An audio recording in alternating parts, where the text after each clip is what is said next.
أعوذ بالله من الشيطان الرجيم. بسم الله الرحمن الرحيم.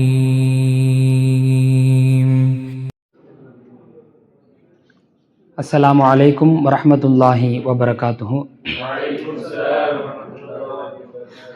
إن الحمد لله نحمده ونستعينه ونستغفره ونعوذ بالله من شرور أنفسنا ومن سيئات أعمالنا. من يهده الله فلا مضل له ومن يضلل فلا هادي له.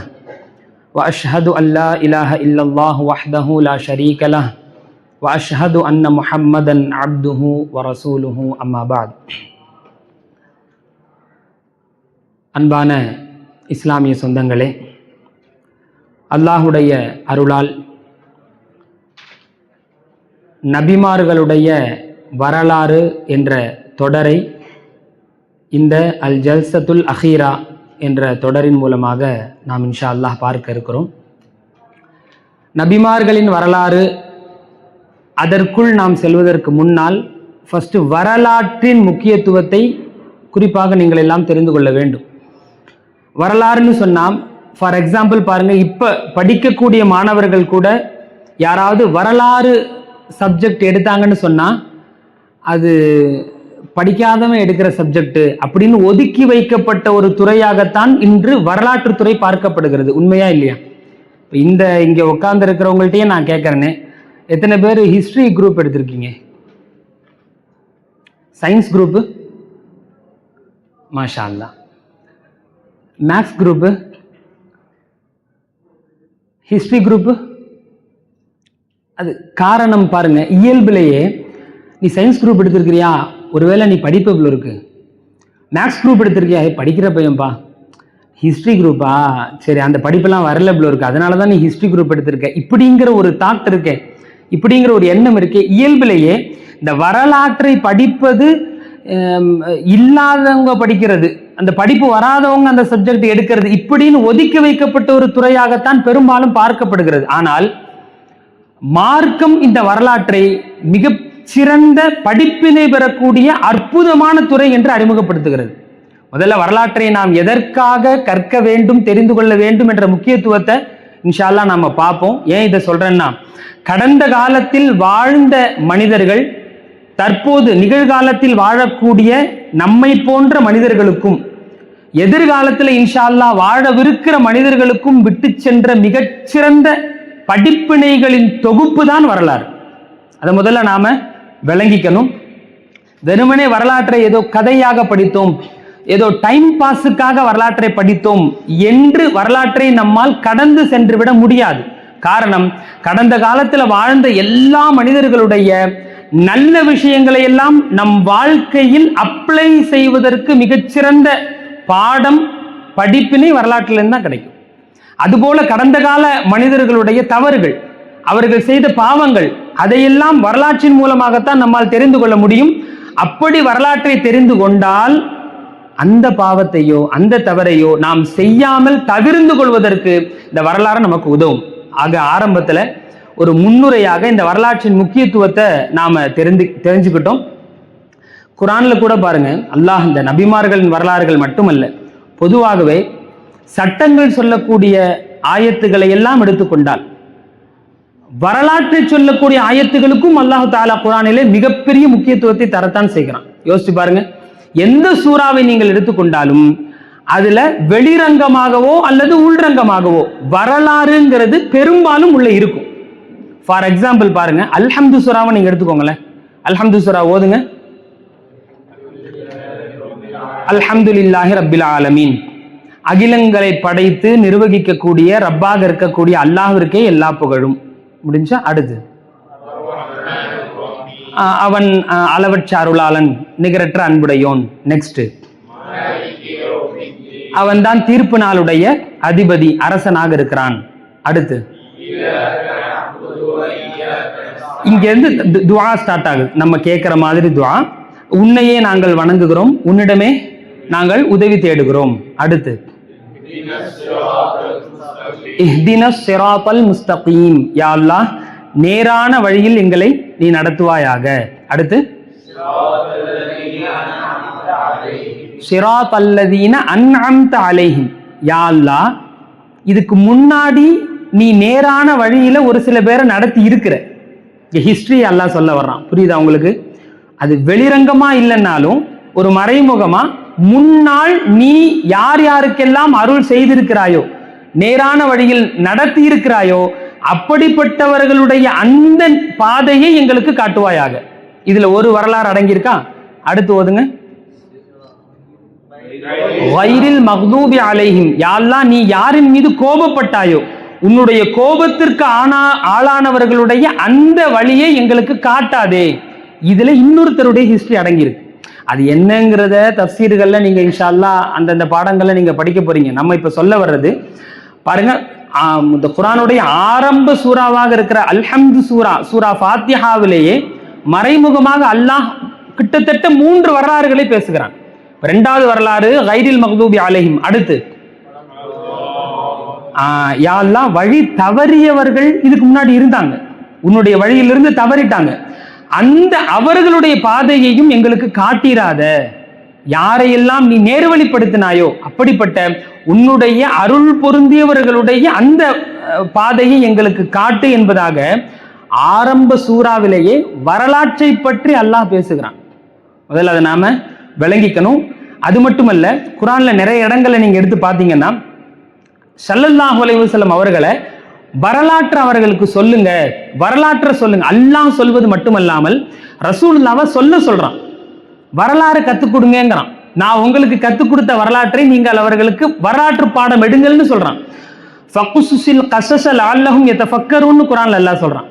நீங்க அவங்களுக்கு வரலாறுகளை நீங்கள் சொல்லுங்கள், அப்படி சொல்வதன் மூலமாக லஅல்லஹும் யதஃபக்கரூன் அவர்கள் சிந்திப்பவர்களாக அவர்கள் மாறலாம். அவர்கள் சிந்திப்பதற்காக இந்த வரலாறுகளை எல்லாம் நபியை நீங்கள் எடுத்து சொல்லுங்க அப்படின்னு அல்லாஹ் குர்ஆனில் ஸல்லல்லாஹு அலைஹி வஸல்லம் அவர்களை வரலாறை சொல்வதை நாம் பார்க்கலாம். அது மட்டுமல்ல, நபிமார்களுடைய வரலாறுகளை அல்லாஹ் எந்தெந்த இடத்துல சொல்றான்னு பாருங்க. அது ஆதம் அலைஹிஸ்ஸலாமுடைய மகன்கள் நமக்கு தெரியும், 2 மகன்கள் ஆதம் அலைஹிஸ்ஸலாமுக்கு இருந்தாங்க. இத அல்லாஹ் குர்ஆன்ல எப்படி சொல்றான் ஸல்லல்லாஹு அலைஹி வஸல்லம், வத்லு அலைஹிம் நபஅப்னை ஆதம பில் ஹக்.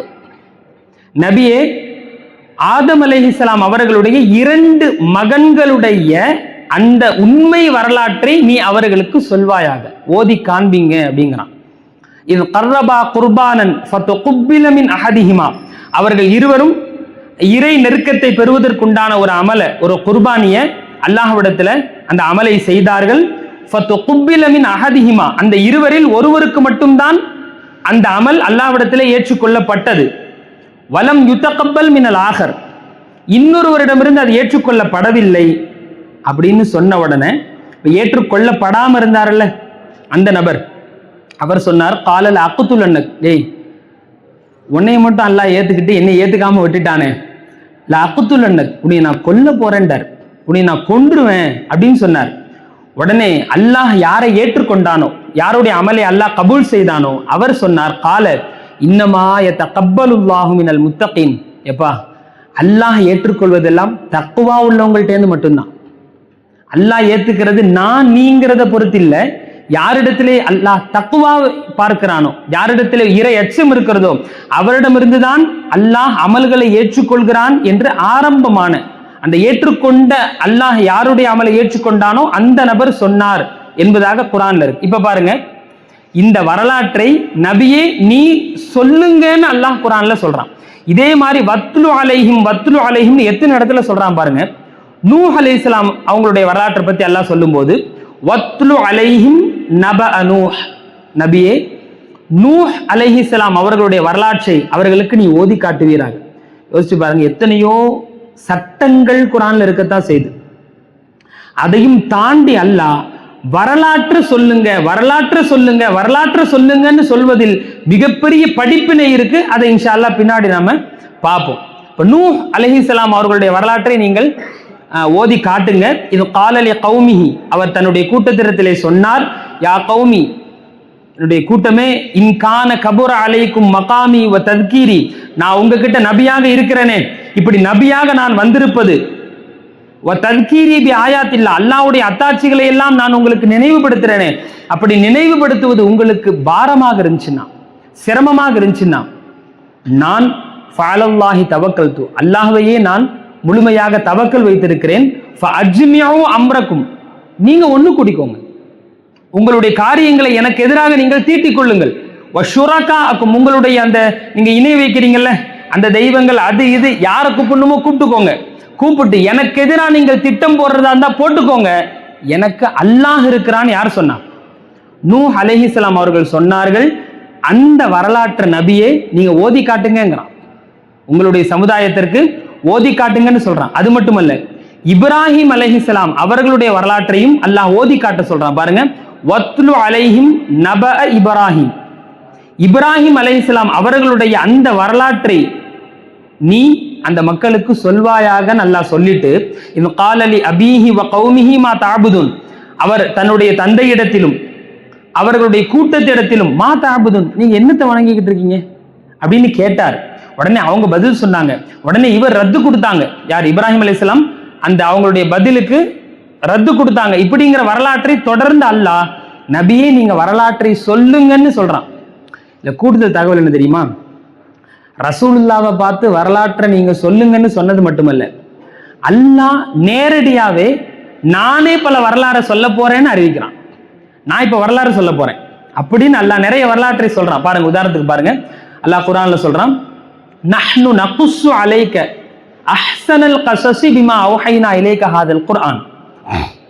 இந்த குர்ஆனை ஸல்லல்லாஹு அலைஹி வஸல்லம் அவங்கள பார்த்து, இந்த குர்ஆனை நான் உனக்கு வழங்கி இருக்கிறேனே, இப்படி இந்த குர்ஆனை கொடுத்ததன் மூலமாக ஒரு அழகிய வரலாற்றை உமக்கு நாம் கூறுகிறோம்.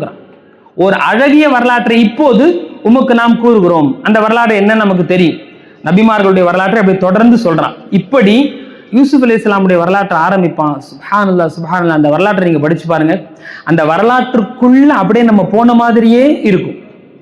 அப்படி அந்த வரலாற்று தொடர் அப்படியே இந்த தந்தை சொல்றது, யூசுப் அலைஹிஸ்ஸலாம கிணத்துல போடுறது, அந்த அற்ப சொற்ப காசுகளுக்காக அந்த யூசுப் அலைஹிஸ்ஸலாம் அவர்கள் விற்கப்படுவது, இந்த வரலாற்றை எடுத்து பார்த்தீங்கன்னா வரலாறு முழுக்க படிப்பினைகள் தான். அதை ஓதும் போது அந்த வரலாற்றுக்குள்ளேயே நம்ம போகிற மாதிரி உண்டான அந்த தோற்றம் நமக்கு ஏற்படும். அல்லாஹ் அவ்வளவு அழகாக அந்த வரலாற்றை வர்ணிச்சு சொல்லுவான். இப்படி அல்லாஹ் வரலாற்றை சொல்கிறான், ரசூலுல்லாவையும் வரலாற்றை சொல்கிறான் என்பதன் மூலமாக நாம விளங்கக்கூடியது வரலாறுகளில் மிகப்பெரிய படிப்பினை இருக்கிறது. அது குர்ஆன்ல சொல்லி காட்டுறான், லக்கத் கான ஃபீ கஸஸிஹிம் இப்ரத்துல் லிஉலில் அல்பாப். உண்மையிலேயே அறிவுடைய மக்களுக்கு இந்த வரலாறுகளிலே படிப்பினை இருக்கிறது என்பதாக குர்ஆனிலே அல்லாஹ் குறிப்பிடுகிறான். அது மட்டுமல்ல, நீங்க பாருங்க, சொன்ன வரலாற்றை திரும்ப சொன்னா போர் அடிக்கும் இல்லையா? இப்ப நான் நடத்தின இந்த கிளாஸை இன்னும் ஒரு 2வது தடவை இதே மாதிரியே இதே ஸ்டைல்லையே நான் நடத்துறேன். இப்ப கவனிக்கிற மாதிரி நீங்க கவனிப்பீங்களா? இந்த ஆர்வம் அப்ப இருக்காது, இது இயல்பு தானே. ஆனா குர்ஆன்ல பாருங்க, மூசா அலைஹிஸ்ஸலாம் அவங்களுடைய வரலாற்றை சொன்ன மாதிரி பல இடங்கள் எல்லாம் திரும்ப திரும்ப சொல்லுவான். இப்ராஹிம் அலைஹிஸ்ஸலாமுடைய வரலாற்றை திரும்ப திரும்ப பல இடங்கள்ல சொல்லுவான். நீங்க கவனிச்சா தெரியும், நிறைய நபிமார்களுடைய வரலாறுகளை ரிப்பீட்டடா சொன்னதை திரும்ப திரும்ப அல்லாஹ் பல இடங்கள்ல சொல்லுவான். காரணம் பாருங்க, வதக்கிர், அவர்களுக்கு நீங்கள் திரும்ப திரும்ப நினைவூட்டுங்க, நினைவூட்டிக்கிட்டே இருங்க. ஃபஇன்ன ذிக்ரா தன்ஃபஉல் முஃமினீன், உண்மையான முஃமின்களுக்கு நினைவூட்டுவது பயனளிக்கும்னு சொல்றான். அப்ப திரும்ப திரும்ப வரலாறுகளை சொல்வதன் மூலமாக சோர்வடைய வைக்கணுங்கிற நோக்கம் இல்லை, அதன் மூலமாக கூடுதல் பலன் முஃமின்களாகிய அந்த மக்களுக்கு கிடைக்கும் என்பதாக குர்ஆனிலே அல்லாஹ் சொல்லி காட்டுகிறான். இந்த வரலாற்றை படிப்பதன் மூலமாக இன்ஷா அல்லாஹ் நபிமார்களுடைய வரலாறுகளை நாம இப்ப ஆரம்பிக்க போறோம். இந்த வரலாற்றை படிப்பதன் மூலமாக நமக்கு கிடைக்கக்கூடிய மிகப்பெரிய பலன் என்ன தெரியுமா? அதையும் குர்ஆன்ல அல்லாஹ் சொல்றான், வகுல்லன் நகுஸ்ஸு அலைக மின் அம்பாஇர் ருசுல். இந்த நபிமார்களுடைய ரசூல்மார்களுடைய இந்த வரலாறுகளை எல்லாம் உமக்கு நான் சொல்வதன் மூலமாக மா நுஸப்பிது பிஹி ஃபுஆதக், உம்முடைய உள்ளத்தை உறுதிப்படுத்தக்கூடிய விஷயத்தை நாம் என்ன செய்யறோம், இந்த வரலாறுகள் மூலமாக நாம் சொல்கிறோம் என்பதாக அல்லாஹ் சொல்றான். தூதர்களுடைய இந்த செய்திகளில் எதன் மூலம் உன்னுடைய உள்ளம் பலப்படுமோ உறுதிப்படுமோ அப்படிப்பட்ட ஒவ்வொரு செய்திகளையும் உமக்கு நாம் சொல்கிறோம் என்பதாக குர்ஆன்ல அல்லாஹ் சொல்றான். யோசிச்சு பாருங்க, இந்த உலகத்துல நாம வாழ்றோம், இதுக்கப்புறம் எத்தனையோ ஸ்டேஜ்களை நம்ம தாண்டி போக போறோம். நமக்கு தேவை உள்ளத்தின் பலம் தான், உள்ளத்தின் உறுதி தான். இந்த உள்ளத்தில் உறுதி இல்லாத நபர்கள் தான் வாழ்க்கையில தோல்வியே அடைகிறாங்க. இந்த உள்ளத்தின் உறுதி நபிமார்களுடைய வரலாறுகளில் கிடைக்கிறது என்பதாக அல்லாஹ் குர்ஆனில் குறிப்பிட்டு காட்டுகிறான். யோசிச்சு பாருங்க, மூசா அலைஹிஸ்ஸலாம், ஃபார் எக்ஸாம்பிள் உங்களுக்கு சொல்றேன், மூசா அலைஹிஸ்ஸலாமுடைய வரலாறு எடுத்துக்கோங்க. ஒரு ஊர்ல அவங்க அடிச்சு ஒருத்தர் இறந்து போயிட்டார். இந்த சம்பவம் நமக்கு தெரியும்ல. அவங்க மூசா அலைஹிஸ்ஸலாம் லைட்டா குத்தி அடிச்சு ஒருத்தர் இறந்து போயிட்டார். அந்த இறந்து போன ஊர்ல மூசா அலைஹிஸ்ஸலாமை கொல்ல திட்டமிடுகிறார்கள். நம்மளை கொன்றுவாங்களோங்கிற பயத்திலையும் அச்சத்திலையும் மூசா அலைஹிஸ்ஸலாம் இன்னொரு ஊருக்கு நாடோடி மாதிரி வர்றாங்க. அந்த ஊர்ல யாரும் தெரியாது, மூசா அலைஹிஸ்ஸலாம் அவங்களுக்கு யாரையும் தெரியாது. அது குர்ஆன்ல அல்லாஹ் அழகா சொல்றான் பாருங்க, ஃபஹரஜ மின்ஹா ஹாயிஃபன் யதரக்கபு, என்ன நடக்குமோ ஏது நடக்குமோ தெரியாதே அப்படிங்கிற பயத்தோடு, அந்த எதிர்பார்ப்போடு, பயந்த நிலையில மூசா அலைஹிஸ்ஸலாம் அந்த ஊர்ல இருந்து வெளியில வர்றாங்க. வந்த உடனே சொல்றாங்க, கால ரப்பி நஜ்ஜினி மினல் கௌமில் வாலிமின், யா அல்லாஹ் இந்த அநியாயக்கார கூட்டத்திலிருந்து என்னை காப்பாற்றி விடுன்னு சொல்லிட்டு இன்னொரு ஊருக்கு போறாங்க. யோசிச்சு பாருங்க, உங்க கையில 10 பைசா இல்லை, உடுத்துறதுக்கு அடுத்த துணி இல்லை, வேற எந்த வழியும் இல்லை, முகாந்திரமும் இல்லை. நீங்க இன்னொரு ஊருக்கு தஞ்சம் புகுந்து போறீங்க, அங்க யாரையாவது பாக்குறீங்க, அவங்களுக்கு ஹெல்ப்பும் பண்றீங்க. அவங்க உங்கள்ட்ட ஹெல்ப் கேட்கறாங்க, நீங்க ஹெல்ப் பண்றீங்க. அப்படி ஹெல்ப் பண்ணி முடிச்ச உடனே உங்களுக்கு பசிக்குதுன்னா ஃபர்ஸ்ட் யார்கிட்ட கேட்பீங்க? தெரியாத யார்கிட்டையாவது கேட்கறதுக்கு ஹெல்ப் பண்ண இவர்கிட்ட என்ன செய்யலாம், கேட்கலான்னு கேட்போமா மாட்டோமா? இதே சம்பவம் அப்படியே மூசா அலைஹிஸ்ஸலாமுக்கு நடக்குது. என்ன நடக்குது பாருங்க, அந்த மதியன் நகருக்குள்ள வர்றாங்க. என்ன செய்யறதுன்னு தெரியாம நிற்கும் போது 2 பெண்கள் தங்களுடைய கால்நடைகளுக்கு தண்ணீர் புகட்டுவதற்காக வர்றாங்க. இந்த சம்பவம் நமக்கு தெரியும். மூசா அலைஹிஸ்ஸலாம் அவங்க தான் தண்ணீர், அவங்களுக்காக அந்த கால்நடைகளுக்கு தண்ணீர் எடுத்து கொடுக்குறாங்க. கொஞ்சம் யோசிச்சு பாருங்க, ஒதுங்கிறதுக்கு இடம் இல்லை, தண்ணீர் எடுத்து கொடுத்துட்டாங்க. இப்ப ஹெல்ப் வேற பண்ணிட்டாங்க. நினைச்சா அவங்கள்ட்ட உதவி கேட்கலாமா கேட்க கூடாதா? கேட்கலாம். நாம இருந்தா ஃபர்ஸ்ட் அவங்கள்ட்ட, அந்த தண்ணியில இருந்து எனக்கு கொஞ்சம் கொடு, தண்ணியெல்லாம் எடுத்து கொடுத்துருக்கேன்ல, கொஞ்சம் சாப்பிட ஏதாவது இருந்தா கொடு, இப்படின்னு கேட்க வாய் தோணும். ஆனா மூசா அலைஹிஸ்ஸலாமுடைய வாழ்க்கையிலிருந்து மிகப்பெரிய படிப்பினை பாருங்க. அல்லாஹ் அதை அவ்வளவு அழகா வர்ணிக்கிறான். எப்படி வர்ணிக்கிறான்னு பாருங்க, ஃபஸகாலஹுமா, அந்த இருவருக்கும் அவர் தண்ணீர் புகட்டினார். அந்த இருவருடைய கால்நடைகளுக்கும் அவர் தண்ணீரை கொடுத்தாரு. கொடுத்து முடிச்சிட்டு சும்ம தவல்லா இலவ்தில், உடனே அவர் என்ன செஞ்சாரு, ஒரு மர நிழல்ல அப்படியே ஒதுங்கினார். அல்லாஹ் அந்த சம்பவத்தை அப்படியே வேர்ட் பை வேர்டா சொல்றான். தண்ணீரை கொடுத்தாரு, கொடுத்து முடிச்சிட்டு அப்படியே பக்கத்துல இருக்கிற மரத்தினுடைய நிழலிலே அவர்கள் ஒதுங்கினார்கள். ஒதுங்கிட்டு ஃபகால, மூசா சொன்னார்கள், ரப்பி யா அல்லாஹ் இன்னி லிமா அன்சல்த இலைய மின் ஹைரின் ஃபகீர், யா அல்லாஹ் இந்த நேரத்துல நீ எனக்கு என்ன நலவை கொடுத்தாலும், என்ன நல்ல விஷயத்தை கொடுத்தாலும் அந்த விஷயத்தின் மீது தேவையுள்ளவனாகவே நான் இருக்கிறேன். அல்லாஹ் நீ எதை கொடுத்தாலும் வாங்குற நிலைமையில நான் இப்ப இருக்கேன். உன்னை விட்டா வேற யாரெல்லாம் எனக்கு இருக்கிறா, ஏதாவது எனக்கு குடன்னு கேட்டாங்க. யார்கிட்ட கேட்கல, வாய்ப்பு இருந்துச்சு, அந்த பெண்கள்கிட்ட கேட்கல, வாய்ப்பிருந்து கேட்கல. ஃபர்ஸ்ட் உங்களுடைய தேவைகளை எந்த சூழ்நிலையாக இருந்தாலும் யார்கிட்ட கேட்டு பழகணும், அல்லாஹ்விடத்துல கேட்டு பழகணுங்கிற மிகப்பெரிய படிப்பினை இந்த சம்பவத்தின் மூலமாக நாம் பெறலாம். இப்போ நம்மளும் அப்படிதான். இப்போ ஹாஸ்பிட்டல் போறீங்களா, டாக்டர்கிட்ட கேட்க போறீங்களா, அதுக்கு ஒரு செகண்டுக்கு முன்னாடி அல்லது ஒரு நிமிஷத்துக்கு முன்னாடி ஃபர்ஸ்ட் யார்கிட்ட கேட்டுருங்க, அல்லாஹ்ட்ட கேட்டுருங்க. அதற்கு பின்னால் அல்லாஹ் இவர்களின் மூலமாக உங்களுக்கு உதவி தருவான் என்பதுல எந்த விதமான சந்தேகமும் கிடையாது. அதே மாதிரி பாருங்க, இக்கட்டான எல்லா சூழ்நிலைகளிலும் நபிமார்கள் எடுத்த முடிவு அல்லாஹ்வின் மீது தவக்குல் வைப்பதுதான். 2 கூட்டம், இப்ப ஃபிரௌனுடைய கூட்டம் துரத்திக்கிட்டு வருது, மூசா அலைஹிஸ்ஸலாமுடைய கூட்டம் வந்து நிக்கிறாங்க. இடையில என்ன குறுக்கிடுது, நைல் நதி, அந்த கடல் குறுக்கிட்டுறது, நதி குறுக்கிட்டுறது, நின்றுறாங்க.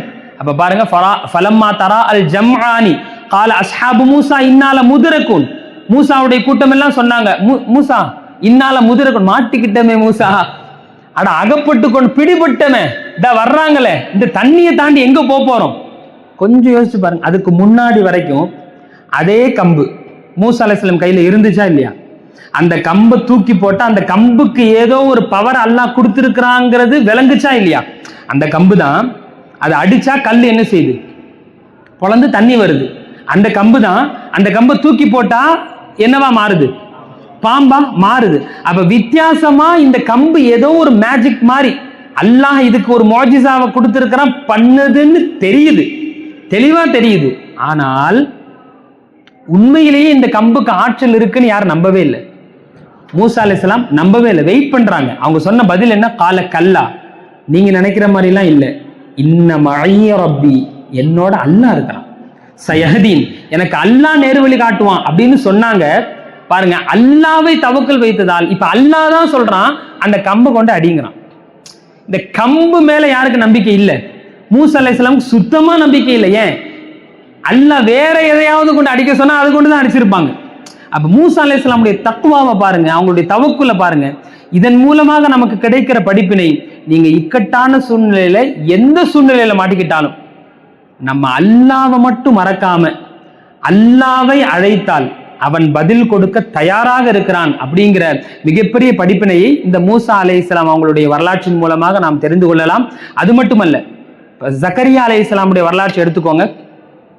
இந்த காலத்துல நாம எல்லாம் துவா கேட்கறதா இருந்தா எப்படி கேட்போம்? ஃபார் எக்ஸாம்பிள் பாருங்களேன், கல்யாணமான புதுசுல குழந்தை இல்லைன்னு வைங்களேன், ஒருத்தர் துவா கேட்பார். எப்படி துவா கேட்பாருன்னா, யா அல்லாஹ், இப்பதான் கல்யாணம் ஆயிருக்கு, கல்யாணம் ஆகி ஒரு 2-3 மாசம் அல்லது 1 வருஷம் 2 வருஷம் தான் ஆயிருக்கல்ல, டாக்டர்கிட்டலாம் போய் காட்டிட்டோம், எனக்கும் எந்த பிரச்சனையும் இல்லைங்கிறாங்க, என் மனைவிக்கும் எந்த பிரச்சனையும் இல்லைங்கிறாங்க, நாங்கள் 2 பேரும் நல்ல உடல் ஆரோக்கியத்தில் தான் இருக்கிறோம், குழந்தை பெத்துக்கு எல்லா வாய்ப்பும் இருக்குன்னு சொல்றாங்க. அல்லாஹ், யா அல்லாஹ், எல்லா வாய்ப்புமே எங்களுக்கு இருக்கிற நாங்க 2 வருஷமா குழந்தை இல்லாம இருக்கிறோம், 1 வருஷமா குழந்தை இல்லாம இருக்கிறோம், பார்த்து ஏதாவது குழந்தையை கூட அல்ல இப்படின்னு துவா கேட்பாங்க. இப்படி துவா கேட்கறது தான் மனித இயல்பு, அப்படிதான் கேட்டுக்கிட்டு இருக்கிறாங்க. ஆனா நபிமார்களுடைய தவக்குல் எப்படி இருந்துச்சு பாருங்க, ஆச்சரியப்படுவீங்க. ஜக்கரியா அலைஹிஸ்ஸலாம் இப்படி துவா கேட்டாங்க. யாராவது இப்படி கேட்பாங்களா? இப்படி துவா கேட்கறாங்க பாருங்க. கால ரப்பி இன்னி வஹனல் அஸ்மு மின்னி, யா அல்லாஹ், என்னுடைய எலும்பெல்லாம் பலவீனம் ஆயிடுச்சு அல்லாஹ்.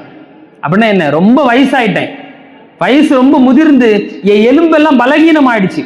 வஷ்தஅல ரஅசு ஷைபா, முடியெல்லாம் நரைச்சு போச்சு, இதுக்கப்புறம் குழந்தை பெக்க முடியாதுன்னு எனக்கே தெரியும். யாராவது இப்படி துவா கேட்டிருக்காங்களா? இதுக்கப்புறம் குழந்தை எனக்கு பிறக்காது. வலம் அக்கும் பி துஆஇக ரப்பி ஷக்கியா, யா அல்லாஹ், அப்படி இருந்தும் நான் உன்னுடைய துஆவிலிருந்து நான் இயலாமல் ஆகவில்லை, யா அல்லாஹ், நான் நம்பிக்கையை இழக்கவில்லை அப்படின்னு சொல்லிட்டு தொடர்ந்து அப்படியே சொல்றாங்க. வைன்னி ஹிஃப்துல் மவாலிய மின் வராஇ வகான திம்ரஅதி ஆகிரா, தன்னுடைய மனைவி பத்தியும் சொல்றாங்க. நான் மட்டும் கிழவனாவல, என் மனைவிக்கு குழந்தை பெக்கிற தகுதியே இல்லை. ஆக்கர்னு சொன்னா அந்த மலடுன்னு சொல்லுவாங்கல்ல, இந்த குழந்தை பெக்கிற தன்மை போயிடும் இல்லையா, அப்படிப்பட்ட நிலையில என் மனைவி ஆயிட்டாங்க. இப்படி நாங்க இருக்கிறோம். ஃபஹபிலி மில்லதுன்க வலியா, யா அல்லாஹ், உன் புறத்திலிருந்து எனக்கு ஒரு நல்ல குழந்தைய, ஒரு ஒரு ஒரு வலியை எனக்கு நீ அன்பளிப்பாக கொடுன்னு துவா கேட்டாங்க. இப்படி துவா கேட்கிற யாராவது இருக்கீங்களா? யா அல்லாஹ், சுத்தமா எல்லாம் நட்டு போல்ட்டெல்லாம் கலந்துருச்சு எல்லாம், இதுக்கப்புறம் குழந்தை பெக்க வாய்ப்பே இல்லை அல்லாஹ், ஆனால் உன் மேல நான் நம்பிக்கை வச்சிருக்கிறோம், குழந்தையை கூட எல்லாம் யாரும் கேட்கறது இல்லை. துவா கேட்கும் போதே பாருங்க, ஒரு வீடு கட்டுறதா இருந்தாலும் இப்படிதான் கேட்போம். எப்படி கேட்போம்? யா அல்லாஹ், கடனை உடனே வாங்கி அங்க இங்க சொந்தக்காரங்கள்ட்ட அப்படி இப்படின்னு பேசி கஷ்டப்பட்டு ஒரு வீடு கட்ட 50 லட்சம் செலவாகுதல்ல, நான் ஒரு 30 லட்சத்தை எப்படியோ தேத்திட்டேன், கஷ்டப்பட்டு தேத்திட்டேன், இன்னும் ஒரு 20 லட்சம் தான் அல்ல, இப்படிதானே கேட்பாங்க. அப்ப யோசிச்சு பாருங்க, அந்த 30 லட்சத்தை இவன் தேத்திட்டானா, அது அல்லாட்டே வேற சொல்லி காட்டுறான். அல்லாட்ட எப்படி சொல்லி காட்டுறான்னா, அந்த 30 லட்சத்துக்கும் உனக்கும் சம்பந்தம் இல்லைங்கிற மாதிரியே பேசுவான். துவா கேட்கும் போது ஸ்டார்டிங்க எப்படி கேட்பான்? யா அல்லாஹ், இந்த 30 லட்சத்தை நான் கடனை உடனே வாங்கி, இவர் சைட்ல இருந்து நிறைய செஞ்சுட்டானா, இன்னும் அல்லாவுடைய வேலை இன்னும் கொஞ்சம் தான். அல்லாஹ், உனக்கு பெரிய வேலைலாம் இல்லை, பெரிய வேலையை நான் பார்த்து முடிச்சிட்டேன், நீ இப்போ உன் வேலை என்னன்னா, இந்த ஜஸ்ட் ஒரு 5 லட்சம் 10 லட்சத்தை மட்டும் எக்ஸ்ட்ரா கொஞ்சம் கொடுத்தீங்கன்னா நான் வீட்டை கட்டி முடிச்சிருவேன், என்ன சொல்ற? அப்படிங்கிற மாதிரியே இவருடைய துவாவெல்லாம் இருக்கும். யா அல்லாஹ், 30 லட்சம் 40 லட்சத்தை நான் ரெடி பண்ணிட்டேன், அல்லாஹ்வுக்கு இதுல சம்பந்தம் இல்லாத மாதிரியும் நீ மிச்சத்தை உள்ளதை கொடுத்தீங்கன்னா இந்த வீட்டை கட்டி முடிச்சிருவேன். இந்த துவா நிறைய பேர் இப்படி கேட்கிற வளமை உண்டு. நபிமார்களுடைய வரலாற்றில் இந்த துவாவுக்கு அப்படியே ஆப்போசிட்டா இருக்கு. எப்படி கேட்கணும்? அந்த 30 லட்சத்தையும் யா அல்லாஹ் கடனை கொடுக்க வச்சது நீதான், எனக்கு இந்த 30 லட்சத்தை கொடுத்தது ரப்பே நீதான், இருக்கிற 20 லட்சத்தையும் நீதான் கொடுக்கணும், உன்னைய விட்டு நான் எங்க போறேன், உன்னைய விட்டா வேற யார் எனக்கு இருக்கிறா, இப்படிங்கிற ஒரு மிகப்பெரிய படிப்பினை இருக்கு இல்லையா? இது இந்த நபிமார்களின் வரலாறுகளின் மூலமாக நமக்கு கிடைக்கும். யோசிச்சு பாருங்க, நிறைய பேர் துவா கேட்கிறோமா இல்லையா? கேட்டுட்டு உடனே ரிசல்ட் வரலன்னா ஒன்னு அல்லாஹ் மேல கோச்சுக்கிறோம். அல்லாஹ் மேல கோச்சு எப்படி பாருங்க, காலையில எந்திரிச்ச உடனே துவா கேட்பார், யா அல்லாஹ் என் வியாபாரத்துல எப்படியாவது பரக்கத் செய்யலாம் அப்படின்னு துவா கேட்பார். கேட்டு முடிச்சுட்டு இவர் பரக்கத்து அல்லாஹ் செஞ்சானா இல்லையா அப்படின்னு டெஸ்ட் பண்ணுவார். எப்படி டெஸ்ட் பண்ணுவார்னா, அன்னைக்கு சாயங்காலம் கல்லாவை திறந்து பாக்குறது. கல்லா நிரம்பி இருந்தா இவர் துவா கபூல் ஆயிடுச்சுன்னு அர்த்தம். கல்லா காலியா இருந்தா, நானும் வாழ்க்கையில அல்லாட்ட கேட்டுக்கிட்டே இருக்கேன், என்னைய மட்டும் அல்லாஹ் கண்டுக்கவே மாட்டான், பக்கத்து கடைக்காரன் வர்றவன்லாம் இங்க வந்து செப்பலை கழட்டிட்டு அங்க போறான், ஏடா செப்பலையாவது அங்க கழட்டுங்களேன்டா, செப்பலையும் கொண்டு வந்து என் முன்னாடி கழட்டிட்டு என் முன்னாடியே சுத்தி முத்தி பார்த்துட்டு பக்கத்து கடைக்கு போறியாடா, அல்லாஹ் என் துவாவை மட்டும் கபூல் செய்யவே மாட்டானே, இப்படிங்கிற ஒரு எண்ணம் வந்து பெரும்பாலும் ஏற்படும். ஏன்னா அல்லாஹ்ட்ட எப்படி கேட்கணும் அப்படிங்கிற இந்த முறை தெரியாம இருக்கிறதுனால கல்லாவை திறந்து பார்த்து துவா கபூல் ஆச்சான்னு பாக்குறது இருக்கே, இது நம்ம ஸ்டைல். நபிமார்கள் ஸ்டைல் வேற. அதைத்தான் குர்ஆன்ல அல்லாஹ் சொல்றான், நபிமார்களுடைய வரலாறுகளில் உங்கள் உள்ளங்களுடைய பக்குவம் இருக்கிறது, உங்க உள்ளங்களுக்கு உறுதி இருக்கிறது, நபிமார்களுடைய வரலாறுகளை படிங்கிறான் அல்லாஹ் குர்ஆன்ல. அதைத்தான் நாம இன்ஷா அல்லாஹ் படிக்க போறோம். யோசிச்சு பாருங்க, எடுத்த உடனே நஷ்டமாச்சுன்னு வைங்களேன், நம்ம கவலைப்படவே கூடாது. நம்ம துவா கேட்டது அல்லாஹ் கண்டிப்பாக அந்த துவாவை கபூல் செய்வாங்கிற நம்பிக்கை வைக்கணும். ஒரு சில நேரம் நாம கேட்டதுக்கு ஆப்போசிட்டாவே நடக்கும். ஒரு சில பேர் இப்படித்தான், அன்னைக்கு வரைக்கும் நல்ல வியாபாரம் போயிருக்கும், அன்னைக்குன்னு புதுசா துவா கேட்போன்னு ஏதாவது அஜர்த் பயானெல்லாம் கேட்டுட்டு துவா கேட்போன்னு யா அல்லாஹ் வியாபாரத்துல பரக்கத் செய்யலாம் பாரு, அன்னைக்குதான் பெரிய நஷ்டமா இருக்கும்.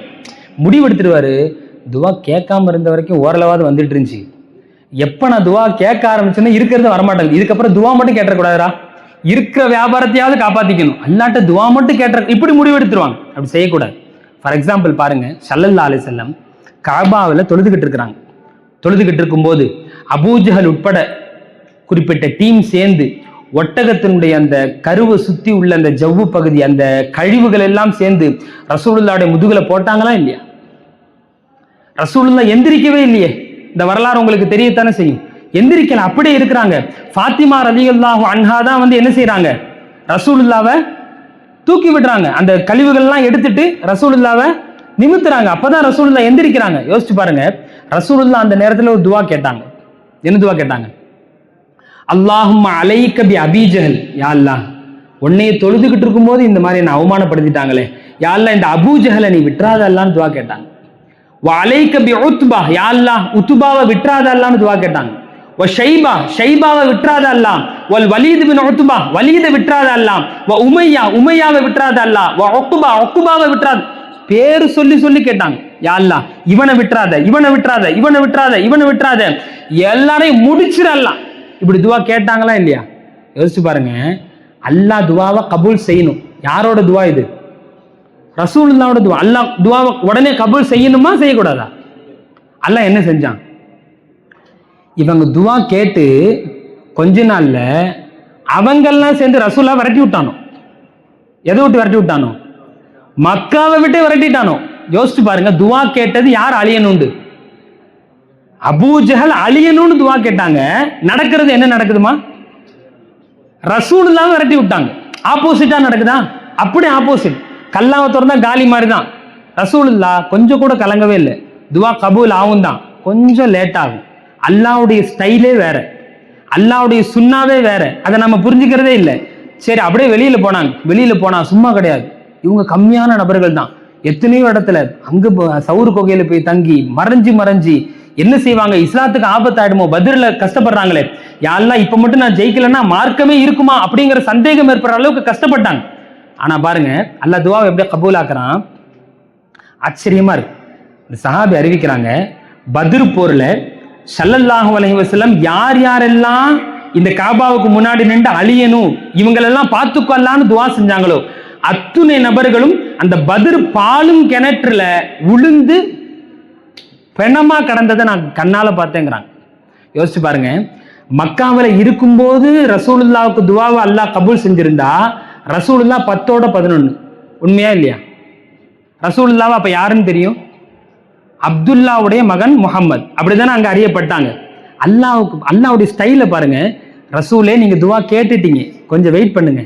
உங்களை யார் யாரெல்லாம் கேவலப்படுத்தினானோ, உங்களை யார் யாரெல்லாம் அவமானப்படுத்தினானோ அவனுக்கு முன்னாடி வெறும் அப்துல்லாவுடைய புள்ள முகம்மதா உங்களை ஜெயிக்க வைக்கிறது இல்ல, நீங்க ஒரு நாட்டின் அரசனா உட்காரணும், இஸ்லாத்தினுடைய தலைவரா உட்காரணும். அப்படி தலைமைத்துவத்துல உட்கார்ந்த பிறகு யார் யாரெல்லாம் உங்களை கேவலப்படுத்தினானோ அத்தனை பேருக்கு முன்னாடி அரசனா உங்களை பார்க்க வச்சு அவனை கொல்லுவன் நல்லா முடிவெடுத்தான். இந்த முடிவை பாருங்க, ஸல்லல்லாஹு அலைஹி வஸல்லமுடைய வாழ்க்கையிலிருந்து எவ்வளவு பெரிய படிப்பினை கிடைக்கும்.